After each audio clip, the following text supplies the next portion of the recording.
ಮಾಡಲು ನನಗೆ ಅಪ್ಪಣೆ ಕೊಡಿ. ನಾನು ಸ್ಪರ್ಧೆಯಲ್ಲಿ ಗೆಲ್ಲಲು ಉತ್ಸುಕನಾಗಿದ್ದೇನೆ. ನನ್ನ ಮಯೂರ ವಾಹನದ ಮುಂದೆ ಯಾರೂ ನಿಲ್ಲಲಾರರು.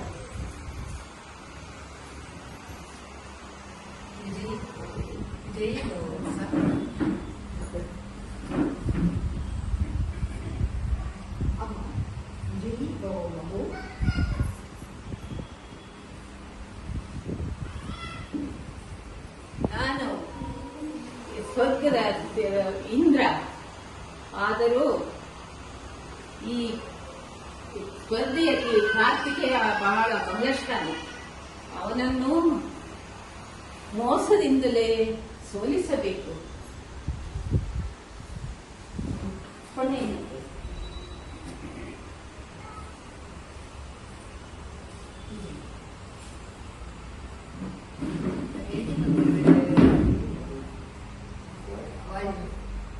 ಸ್ಪರ್ಧೆಯಲ್ಲಿ ಭಾಗವಹಿಸುವಿಕೆ ಅಪ್ಪಣೆ ಕೊಡಿ.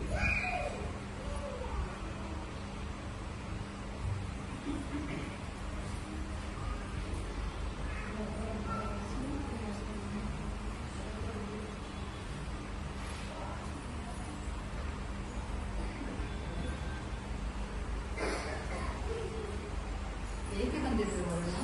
ನಾನು ವರುಣ ಮಹಾದೇವ. ನನಗೆ ಈ ಸ್ಪರ್ಧೆಯಲ್ಲಿ ಭಾಗವಹಿಸಲು ತಾವು ಅಪ್ಪಣೆ ಕೊಡಬೇಕು.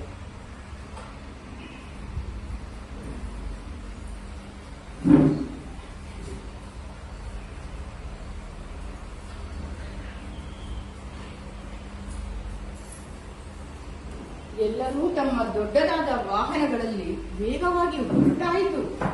ಈಗ ನಾನೇನು ಮಾಡಲಿ?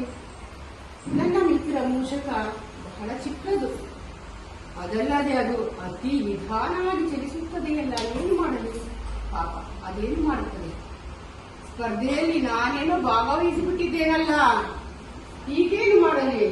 ನಾನು ಹೇಗೆ ಗೆಲ್ಲಲಿ? ಏನು ಮಾಡಲಿ? ಯೋಚನೆ ಆಗುತ್ತಿದೆಯಲ್ಲ ನನಗೆ.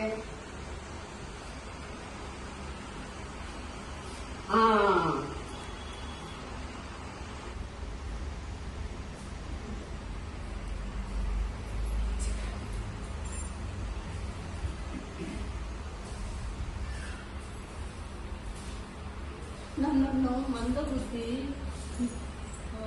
ನಂದಿನಿ ಅಂತ ಹೇಳ್ತಾರೆ. ಆದರೆ ನನಗೆ ಯೋಚನೆ ಮಾಡುವ ಶಕ್ತಿ ಇಲ್ಲವೇ? ನೋಡಿದರೆ ಕಾರ್ತಿಕೇಯ ಹೊರಟು ಹೋದರು. ಅಲ್ಲಿ ಗಣೇಶ ಮೂಷಕ ಆಟವಾಡುತ್ತಾ ಇದ್ದಾರೆ. ಏನು ಮಾಡಲಿ ಸ್ವಾಮಿ ಮಹಾದೇವ? ಅಲ್ಲಿ ನೋಡಿದರೆ ಗಣೇಶ ಸುಮ್ಮನೆ ಇದ್ದಾರೆ.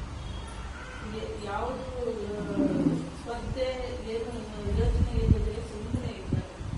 ಹೀಗಾದರೆ ಹೇಗೆ ತಂದೆ? ನಂದಿ, ಚಿಂತಿಸಬೇಡ. ಏನಾಗಬೇಕೋ ಅದು ಹಾಗೆಯೇ ತಿರುತ್ತದೆ. ನಂದಿ, ನಿನ್ನ ಮಹಾದೇವನಿಗೆ ಆ ಯೋಚನೆಯೇ ಇಲ್ಲ. ಅದು ಎಲ್ಲ ನಮಗೆ ಮಾತ್ರ. ನಾರಾಯಣ ವನಮಾಲಿ ವರದ ನಾರದ ಸಂಗೀತ ಲೋಲಾ ನಾರಾಯಣ ವನಮಾಲಿ. ಪ್ರಣಾಮಗಳು ತಂದೆ. ಮಾತೆ ಪ್ರಣಾಮಗಳು. ಇದೇನು ಗಣೇಶ ತನ್ನ ಆಟದಲ್ಲಿ ಲೀನವಾಗಿದ್ದಾನೆ. ಇವನಿಗೆ ಗೆಲ್ಲಬೇಕೆಂಬ ಯೋಚನೆಯೇ ಇಲ್ಲವೇ? ಇದರಲ್ಲಿ ಏನೋ ಸ್ವಾರಸ್ಯ ಅಡಗಿದೆ. ಮಹಾದೇವ, ಏನಿದು? ನಿಮ್ಮ ನಗುವಿನಿಂದಲೇ ಅರ್ಥವಾಗುತ್ತದೆ. ನಿಮ್ಮನ್ನು ಅರ್ಥ ಮಾಡಿಕೊಳ್ಳುವ ತಾಕತ್ತು ನಮಗೆಲ್ಲಿದೆ? ಆ ಯೋಗ್ಯತೆ ನಮಗೆಲ್ಲಿದೆ ಪ್ರಭು? ನಾವು ನಿಮ್ಮ ಯೋಗ್ಯತೆಯನ್ನು ಅರ್ಥ ಮಾಡಿಕೊಳ್ಳಲು ಅಸಮರ್ಥರು. ಬರುತ್ತೇನೆ, ಆ ಕಡೆ ಕೊಡಿ. ನಾರಾಯಣ ನಾರಾಯಣ ನಾರಾಯಣ ನಾರಾಯಣ. ಸ್ವಾಮಿ, ನನಗೆ ನಿಮ್ಮ ಮೇಲೆ ಕೋಪ ಬಂದಿದೆ. ಏಕೆ ಪ್ರಿಯೆ?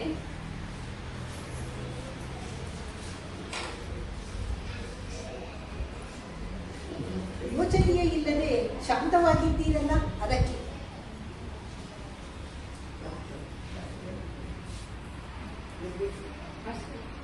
ಏಕೆ ಈ ಮುಗುಳ್ನಗೆ ಸ್ವಾಮಿ?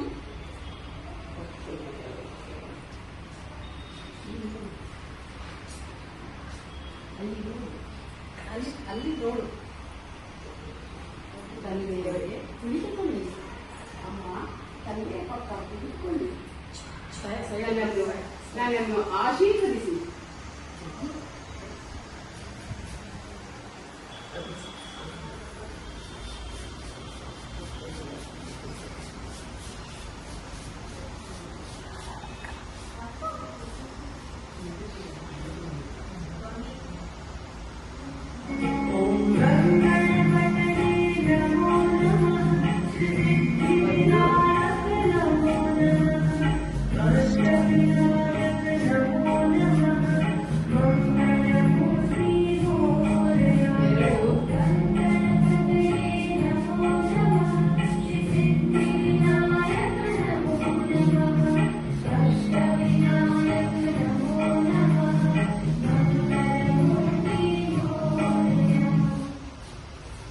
ನನ್ನ ಕೆಲಸ ಮುಗಿಯಿತು. ಏನ್ ಮಾಡುತ್ತೀವಿ? ಅಮ್ಮ, ಒಮ್ಮೆ ತಂದೆಯವರು ಕೇಳಿದರು, ಮಕ್ಕಳಿಗೆ ತಂದೆ ತಾಯಿಯೇ ಬ್ರಹ್ಮಾಂಡವೆಂದು. ಬ್ರಹ್ಮಾಂಡ ನನಗೆ ನೀವೇ ನನ್ನ ಬ್ರಹ್ಮಾಂಡ, ನನ್ನ ಪ್ರಪಂಚವೇ ನೀನು. ಅದಕ್ಕಾಗಿ ನಾನು ನಿಮ್ಮನ್ನು 3 ಸಲ ಪ್ರದಕ್ಷಿಣೆ ಮಾಡಿದೆ. ಈಗ ಸ್ಪರ್ಧೆಯ ಪ್ರಕಾರ ಯಾರು ಮೊದಲು 3 ಬಾರಿ ಪರಿಕ್ರಮಣವನ್ನು ಮಾಡುತ್ತಾರೋ, ಬ್ರಹ್ಮಾಂಡವನ್ನು ಪರಿಕ್ರಮಣ ಮಾಡುತ್ತಾರೋ ಅವರು ಗೆಲ್ಲುತ್ತಾರೆ. ಹಾಗಾದರೆ ನಾನು ಗೆದ್ದೇ